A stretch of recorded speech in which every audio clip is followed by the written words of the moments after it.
श्री राधा कृष्णाय नमो नमः। सर्वप्रथम मैं भगवान श्री राधा कृष्ण के श्री चरण कमलों की वंदना करता हूँ। आप सभी भक्त श्रोता जनों को भी सादर नमस्कार करता हूँ। श्री भक्तमाल ग्रंथ में भगवान श्री हरि के श्रेष्ठ भक्तों में अब तक हम 3 भागों में श्री लक्ष्मी जी, श्री गरुड़ जी, श्री हनुमान जी, श्री सुनंद जी, सबरी माता, जटायु जी, जाम्बवन जी, सुग्रीव जी तथा श्री विभीषण जी के भक्ति जीवन चरित्र कथा का श्रवण कर चुके हैं। आज के भाग में हम श्री ध्रुव महाराज, श्री उद्धव जी तथा विदुर और विदुरानी जी के भक्ति जीवन चरित्र कथा का श्रवण करेंगे, जो इस ग्रंथ में इस प्रकार से वर्णित है। श्री ध्रुव महाराज की कथा। ध्रुव स्वयंभू मनु के पौत्र थे। महाराज उत्तानपाद की बड़ी पत्नी सुनीति की कोख से उनका जन्म हुआ था। एक समय की बात है, राज दरबार लगा था। महाराज उत्तानपाद अपनी छोटी रानी सुरुचि एवं उसके पुत्र उत्तम के साथ राज सिंहासन पर विराजमान थे। सुरुचि के रूप लावण्य ने राजा को वशीभूत कर लिया था। सुरुचि की रुचि ही उत्तानपाद की रुचि हो गई थी। एक दिन 5 वर्ष का बालक ध्रुव अपने सखाओं के साथ खेलता खेलता राजसभा में जा पहुंचा। अपने छोटे भाई उत्तम को पिता की गोद में बैठे देखकर बालक ध्रुव ने भी पिता की गोद में बैठना चाहा। सुरुचि इसे कैसे सहन कर सकती थी। सुनीति से उसका सौतेला डाह जो था, अरे तुम्हारा इतना साहस, यदि पिता की गोद में बैठना चाहते हो तो तपस्या करके भगवान की आराधना करो। भगवान को प्रसन्न करके मेरी कोख से जन्म लो, तभी तुम्हें यह अधिकार प्राप्त हो सकता है। कहते हुए सुरुचि ने हाथ पकड़कर ध्रुव को राजा की गोद से अलग कर दिया।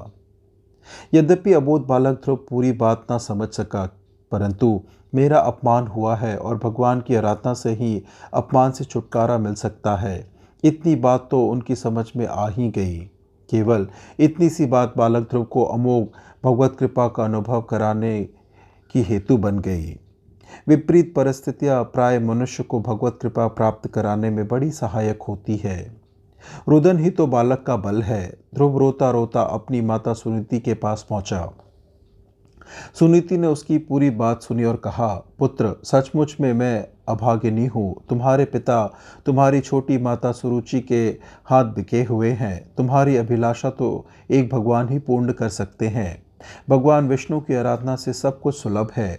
ऐसी कोई वस्तु नहीं जो भगवान ना दे सके। भगवान विष्णु सब कुछ दे सकते हैं। निर्मल हृदय ध्रुव के मन में यह बात घर कर गई। माँ, मुझे आज्ञा दो, मैं भगवान से मिलकर उन्हीं से सब कुछ प्राप्त करूंगा। ध्रुव ने दृढ़ निश्चय के साथ माता सुनीति से निवेदन किया। पुत्र, अभी तो तुम निरे बालक हो, कुछ बड़े हो जाओ, उसके बाद यह कार्य करना। माता ने ध्रुव को बहुत समझाया, परंतु ध्रुव के निश्चय में माँ सुनीति कुछ भी परिवर्तन ना कर सकी और अंत में भगवत कृपा पर पूर्ण विश्वास रखने वाली माता ने बालक को वन में जाने की आज्ञा दे दी। भगवान कैसे और कहाँ मिलते हैं यह तो ध्रुव को ज्ञात नहीं था, परंतु भगवान मिलते हैं, इस निश्चय के साथ ध्रुव ने वन की राह ली। भगवान की ओर बढ़ने वाले की सहायता भगवत कृपा स्वयं करती है। मार्ग में ध्रुव को देवर्षि नारद मिले। नारद ध्रुव की पूरी बात सुनकर विस्मय प्रकट करने लगे। पुत्र, तुम्हारी आयु अभी छोटी है, इस उम्र में क्या माना अपमान। प्रसन्न रहो और जैसे भगवान रखे उसी में संतोष करो। भगवान का मिलना बड़ा कठिन है। बड़े बड़े योगी मुनि दीर्घ काल तक तपस्या करे के भी उनका दर्शन अनेक जन्मों के पश्चात कर पाते हैं। देवर्षि की ये बातें सुनकर भी ध्रुव के निश्चय में कोई परिवर्तन नहीं हुआ। मुने, आप बड़े कृपालु हैं। आपने जो उपदेश दिया है वो बहुत उत्तम है, परंतु मुझे तो भगवान शीघ्र मिल सके। आप ऐसा कोई उपाय ही बताइए जिससे मैं दुर्लभ पद प्राप्त कर सकूं। दृढ़ निष्ठा और निश्चय के साथ ध्रुव ने देवर्षि के चरणों में नम्र निवेदन किया। ध्रुव के हृदय में भय और संशय का बिल्कुल स्थान नहीं था। देवर्षि का हृदय ध्रुव की निष्ठा देखकर पिघल गया। ध्रुव पर संत कृपा हुई। देवर्षि ने उसे अमोघ आशीर्वाद दिया। पुत्र, तुम्हारा कल्याण होगा। अब तुम श्री यमुना जी के तट स्थित मधुवन में चले जाओ। वहां निरंतर ओम नमो भगवते वासुदेवाय इस द्वादक्षर मंत्र का जाप करो। त्रिकाल यमुना में स्नान करके सुस्थिर आसन पर बैठ जाना। प्राणायाम करना, चित्त को स्थिर और एकाग्र करके भगवान विष्णु का ध्यान करना। ध्रुव यमुना जी के किनारे मधुवन में जा पहुंचे और भगवान की आराधना में लग गए। नारद जी की कृपा से उन्हें विधि का ज्ञान तो हो ही गया था। दिन पर दिन वे अपने व्रत को कठोर करने लगे। निर्भय निर्द्वंद उपासना चलने लगी। भगवान की कृपा पर उनका दृढ़ विश्वास था। मन, वाणी और शरीर तीनों से वे कृपा निधि भगवान के साथ एकाकार हो रहे थे। साधना में भय और प्रलोभन रूपा बाधाओं का तांता लग जाता है। ध्रुव के सामने भी बड़ी भयंकर परिस्थितियां उत्पन्न हुई। उन्हें डराने के लिए बड़ी भयावनी राक्षसी आई। माया ने माता सुनीति का रूप धारण कर ध्रुव के सम्मुख प्रकट हो ममता का जाल डालना चाहा। ध्रुव को एकमात्र भगवत कृपा का आश्रय था। उन्होंने उसकी बातें सुन करके भी अनसुनी कर दी। वे प्रभु के ध्यान में मग्न रहे। इतने में वहां मारो पकड़ो खा डालो चिल्लाते हुए भयंकर राक्षस प्रकट हो गए। माता सुनीति का रूप धारण करके आई माया का अंतर्नाद सुनकर भी ध्रुव अपनी तटस्थता में अटल ही रहे। किसी भी तरह के विघ्न उनकी साधना में बाधा ना डाल सके। उनकी कठोर तपस्या के 6 महीने पूरे हो जाने पर सुरपति घबरा उठे, कहीं ध्रुव हमारा पद ना छीन ले। देवता लोग पहुंचे भगवान के पास। भगवान ने देवताओं को आश्वासन दिया, ध्रुव मेरा भक्त है, वह किसी का कोई अनिष्ट नहीं करेगा। मैं उसे दर्शन देकर तृप्त करूंगा। देवता लोग निर्भय होकर चले गए, परंतु कृपा निधान भगवान विष्णु अब अपने भक्त का कष्ट सहन नहीं कर पा रहे थे। वे तत्काल गरुड़ारूढ़ होकर ध्रुव के पास पहुंच गए, परंतु फिर भी ध्रुव अपने ध्यान में मग्न रहे।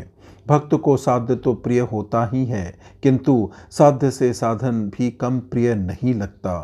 अंत में भगवान को उनके ध्यान से अपने स्वरूप को हटाना पड़ा। तब कहीं ध्रुव ने विकल होकर नेत्र खोले। साक्षात भगवान को अपने सामने उपस्थित देखकर ध्रुव तुरंत उनके चरणों में लौट गए। प्रेम से वाणी गदगद हो गई, शरीर रोमांचित हो गया और नेत्रों से प्रेम अश्रु बहने लगे। उनकी वाणी प्रेम से अवरुद्ध थी। वे केवल हाथ जोड़े प्रभु के सामने खड़े थे। स्तुति करना चाहते हुए भी स्तुति करने में असमर्थ थे। करुणालय भगवान श्री हरि ने अपना वेदमय शंख ध्रुव के कपोल से स्पर्श करा दिया। शंख का स्पर्श होते ही ध्रुव को दिव्य वाणी प्राप्त हो गई। संपूर्ण वेद ज्ञान सुलभ हो गया। ध्रुव दिव्य वाणी से भगवान की स्तुति करने लगे। श्री ध्रुव जी बोले, भगवान आप परमानंद मूर्ति हैं। जो लोग ऐसा समझकर निष्काम भाव से आपका निरंतर भजन करते हैं, उनके लिए राज्यादि भोगों की अपेक्षा आपके चरण कमलों की प्राप्ति ही भजन का सच्चा फल है। स्वामिन, यद्यपि बात ऐसी ही है, तो भी गौ जैसे तुरंत जन्मे हुए बछड़ों को दूध पिलाती है, व्याघ्र आदि से बचाती रहती है, उसी प्रकार आप ही भक्तों पर कृपा करने के लिए निरंतर आतुर रहने के कारण हम जैसे सकाम जीवों की भी कामना पूर्ण करके संसार भय से उनकी रक्षा करते रहते हैं। प्रभु, आपकी कृपा का क्या कहना। बड़े बड़े ऋषियों और मुनियों को भी जिस रूप के दर्शन नहीं होते, आपने उस दिव्य स्वरूप का दर्शन मुझे 6 मास के अल्प समय में ही दे दिया। अब मैं कृतार्थ हो गया। आपकी विलक्षण कृपा प्राप्त करके अब मेरे चित्त में कोई कामना नहीं है।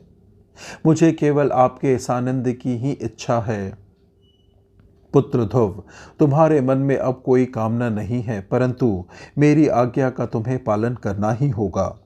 मैं तुम्हें जो पद देता हूँ वह ग्रहण करना होगा। मेरी आज्ञा से तुम्हें राज्य भर संभालना होगा।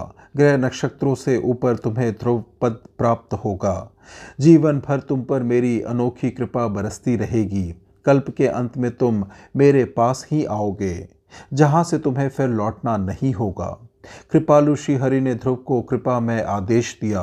भगवान श्री हरि के विरह का संताप लेकर राज्य की कामना ना होते हुए भी प्रभु के आदेश अनुसार ध्रुव वन से लौट आए। पिता सहित सभी राजपुरुषों एवं सौतली माँ ने उनका अभिनंदन कर कर आशीर्वाद दिया।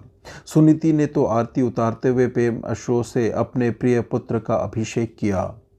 युवावस्था में ध्रुव ने अपने माता पिता की आज्ञा से गृहस्थ में प्रवेश किया। ध्रुव के भाई उत्तम को आखेट का दुर्व्यसन था। एक बार वह आखेट करते करते स्वयं भी एक यक्ष का आखेट बन गया। ध्रुव भाई उत्तम के निधन की जानकारी लिए वन में गए। वहां उनका यक्षों से घमासान युद्ध हुआ। अंत में पिता मनु ने युद्ध में आकर भयंकर संहार बंद करवाया। यक्षपति कुबेर भक्त ध्रुव के व्यवहार से बहुत प्रसन्न हुए। कुबेर ने ध्रुव को वरदान देना चाहा, परंतु ध्रुव ने उनसे विनम्रता पूर्वक भगवत भक्ति की ही याचना की। ध्रुव ने अनेक यज्ञादि किए। उन्होंने भगवान शंकर की भी आराधना कर उन्हें प्रसन्न किया तथा भगवत भक्ति का ही अमोघ आशीर्वाद प्राप्त किया। ध्रुव ने 36 सहस्त्र वर्ष तक धर्म पूर्वक पृथ्वी का पालन किया। भगवत प्रेम का उनके जीवन में उत्तरोत्तर विकास हुआ। अंत समय में भगवान के पार्षद सुनंद एवं नंद उन्हें लेने आए और वे काल के सिर पर पैर रखकर विमान पर आरूढ़ हो सदैव भगवत धाम को चले गए। श्री उद्धव जी महाराज की कथा। उद्धव जी भगवान के सखा भक्त थे। अक्रूर के साथ जब भगवान व्रज से मथुरा आ गए और कंस को मारकर जब यादवों को सुखी बना दिया, तब भगवान ने एकांत में अपने प्रिय सखा उद्धव को बुलाकर कहा, उद्धव, व्रज की गोपंगनाएं मेरे वियोग में व्याकुल होंगी, उन्हें जाकर तुम समझा आओ। उन्हें मेरा संदेश सुना आओ कि मैं तुमसे अलग नहीं, सदा तुम्हारे ही साथ हूँ। उद्धव जी अपने स्वामी की आज्ञा पाकर नंद के व्रज में आए। वहां चारों ओर से उन्हें व्रजवासियों ने घेर लिया और लगे भांति भांति के प्रश्न करने।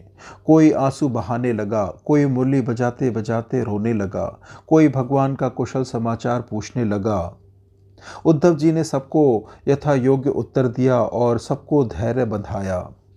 एकांत में जाकर उन्होंने गोपियों को अपना ज्ञान उपदेश सुनाया। उन्होंने कहा, भगवान वासुदेव किसी एक जगह नहीं है, वे तो सर्वत्र व्यापक हैं। उनमें भगवत वृद्धि करो, सर्वत्र उन्हें देखो। गोपियों ने रोते रोते कहा, उद्धव जी तुम ठीक कहते हो, किंतु हम गवारी वंचारी इस गूढ़ ज्ञान को भला कैसे समझ सकती हैं। हम तो उन श्याम सुंदर की भोली भाली सूरत पर ही अनुरक्त हैं।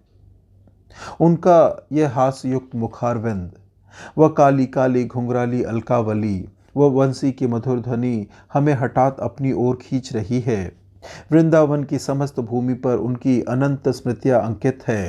तिल भर भी जमीन खाली नहीं जहां उनकी कोई मधुर स्मृति ना हो। हम इन यमुना पुलिन वन पर्वत वृक्ष और लताओं में उन श्याम सुंदर को देखती हैं। उन्हें देखकर उनकी स्मृति मूर्तिमान होकर हमारे हृदय पटल पर नाचने लगती है। उनके ऐसे अलौकिक प्रेम को देखकर उद्धव जी अपना समस्त ज्ञान भूल गए और अंततः करुणा के स्वर में कहने लगे, मैं इन ब्रजंगनाओं की चरण धूलि की भक्ति भाव से वंदना करता हूँ, जिनके द्वारा गाई हुई हरि कथा तीनों भुवनों को पावन करने वाली है। व्रज में जाकर उद्धव जी ऐसे प्रभावित हुए कि वे सब ज्ञान गाथा भूल गए। भगवान के द्वार का पधारने पर ये भी उनके साथ गए। यदुवंशियों के मंत्रिमंडल में इनका भी एक प्रधान स्थान था। इनकी भगवान में अनन्य भक्ति थी। जब इन्होंने समझा कि भगवान अब इस लोक की लीला का स्मरण करना चाहते हैं, तब ये एकांत में जाकर बड़ी दीनता के साथ कहने लगे, हे भगवान, हे नाथ, मैं आपके चरणों से आधे क्षण के लिए भी अलग होना नहीं चाहता। मुझे भी आप अपने साथ ले चलिए। भगवान ने कहा, उद्धव, मैं इस लोक से इस शरीर द्वारा अंतर्हित होना चाहता हूँ।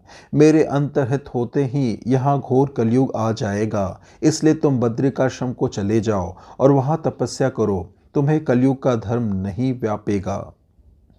भगवान की ऐसी ही मर्जी है, यह समझकर उद्धव जी चले गए, किंतु उनका मन भगवान की लीलाओं में ही लगा रहा।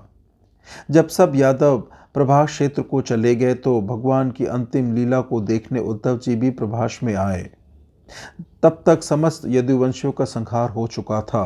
उद्धव जी ढूंढते ढूंढते भगवान के पास पहुंचे। भगवान सरस्वती नदी के तट पर एक अश्वत्थ वृक्ष के नीचे विराजमान थे।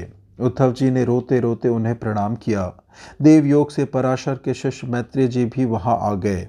दोनों को भगवान ने इस समस्त जगत सृष्टि स्थिति प्रलय का ज्ञान कराया और अंतिम ज्ञान को विदुर जी के प्रति उपदेश करने के लिए भी भगवान मैत्रेय जी को आज्ञा कर गए। भगवान की आज्ञा पाकर उद्धव जी बद्रिकाश्रम को चले गए। भगवान अपने परम धाम को पधारे। उद्धव जी के हृदय में भगवान का वियोग भर रहा था, अतः उन्हें कुछ भी अच्छा नहीं लगता था। वे खूब रोते थे, किंतु रोना भी किसी सुहृद के सामने हो तो हृदय हल्का होता है। देवयोग से उद्धव जी की विदुर जी से मिलन हुई। विदुर जी ने पूछा, यदुवंश के सब लोग कुशल पूर्वक तो हैं?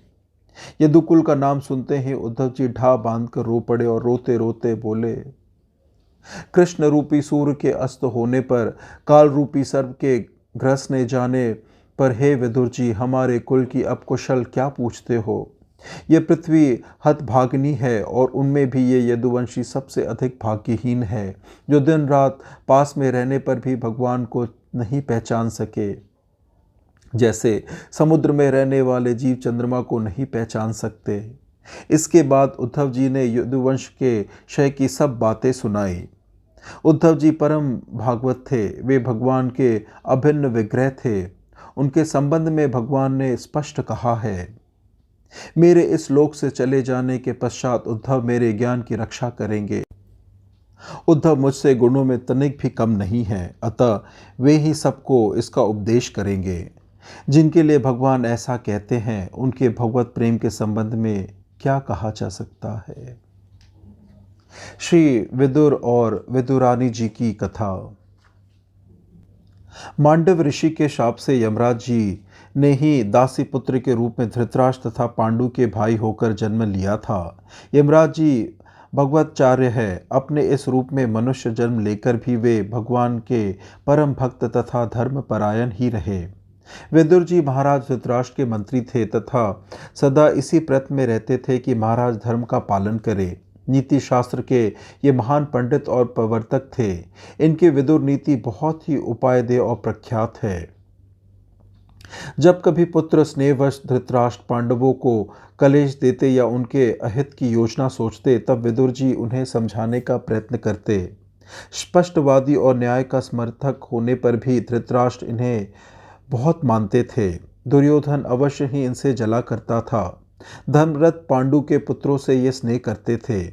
जब दुरात्मा दुर्योधन ने लाक्षा भवन में पांडवों को जलाने का षड्यंत्र किया, तब विदुर जी ने उन्हें बचाने की व्यवस्था की और गुह्य भाषा में संदेश भेजकर युधिष्ठिर को पहले ही सावधान कर दिया तथा उस भयंकर गृह से बच निकलने की युक्ति भी बता दी। सज्जनों को सदा न्याय एवं धर्म ही अच्छा लगता है। अन्याय तथा अधर्म का विरोध करना उनका स्वभाव होता है। इसके लिए अनेकों बार दुर्जनों से उन्हें तिरस्कृत तथा पीड़ित भी होना पड़ता है। विदुर जी दुर्योधन के दुष्कर्मों का प्रबल विरोध करते थे।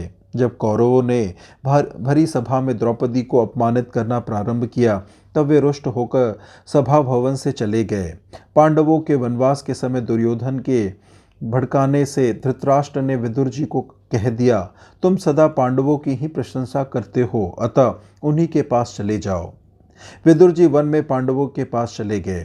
उनके चले जाने पर धृतराष्ट्र को उनकी महत्ता का पता लगा।